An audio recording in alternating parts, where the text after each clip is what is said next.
ஏன் கோயிலில் திருமணம் செய்வது சிறப்பு? இறைவனை சாட்சியாக தொடங்கும் வாழ்க்கையின் ரகசியம். இன்றைய காலத்தில் திருமணம் என்றாலே பெரும்பாலும் பெரிய மண்டபங்கள், ஆடம்பர அலங்காரங்கள், ஆயிரக்கணக்கான விருந்தினர்கள் என ஒரு விழாவாகவே நடத்தப்படுகிறது. ஆனால் நம் முன்னோர் காலத்தில் திருமணம் என்றால் அது வெறும் சமூக நிகழ்வு அல்ல. அது இறைவனை சாட்சியாக வைத்து தொடங்கும் ஒரு புனித உறவு என்று கருதப்பட்டது.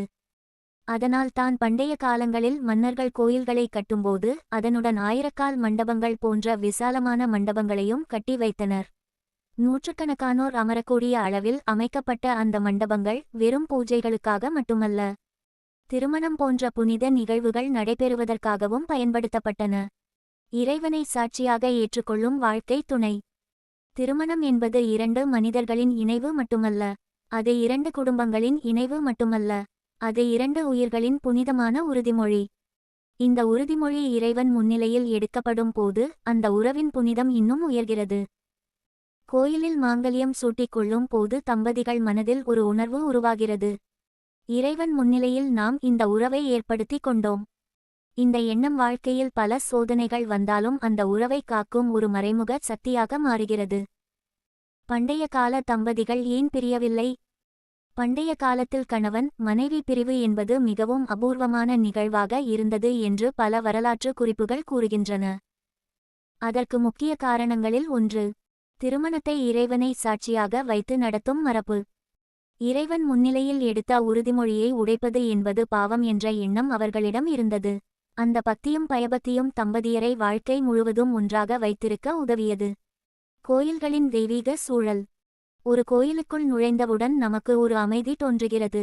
அதன் காரணம் அந்த இடத்தின் தெய்வீக சக்தி.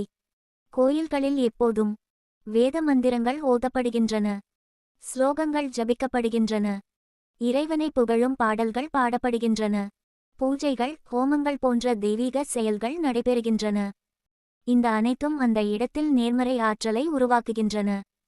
அந்த தெய்வீக சூழலில் தம்பதிகள் மாங்கல்யம் சூட்டிக்கொள்வது அவர்களின் வாழ்க்கைக்கு நல்ல சக்திகளை ஈர்க்கும் என்று நம்பப்படுகிறது. ஜாதக பிரச்சனைகள் உள்ளவர்களுக்கு சிறப்பு. சிலருக்கு ஜாதகத்தில் திருமணம் தாமதமாகும் அல்லது பல தடைகள் ஏற்படும்.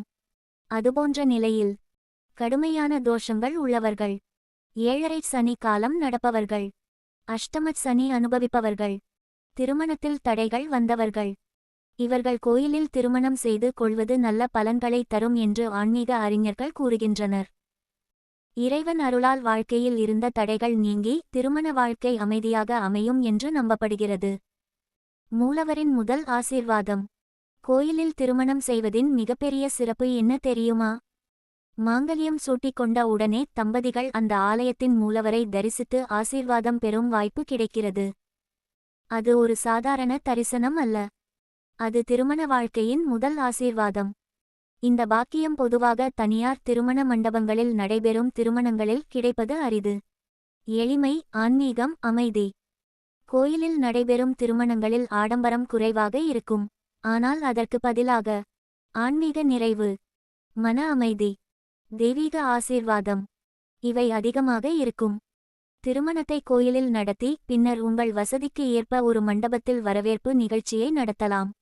அதனால் உங்கள் கௌரவம் குறையாது, ஆனால் உங்கள் வாழ்க்கை இறைவன் அருளுடன் தொடங்கும் புனிதமான ஆரம்பம் கிடைக்கும்.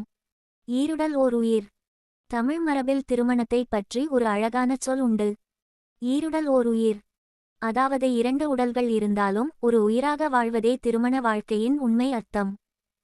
அந்த வாழ்க்கையை இறைவனை சாட்சியாக வைத்து தொடங்குவது அந்த உறவை இன்னும் புனிதமாக மாற்றுகிறது.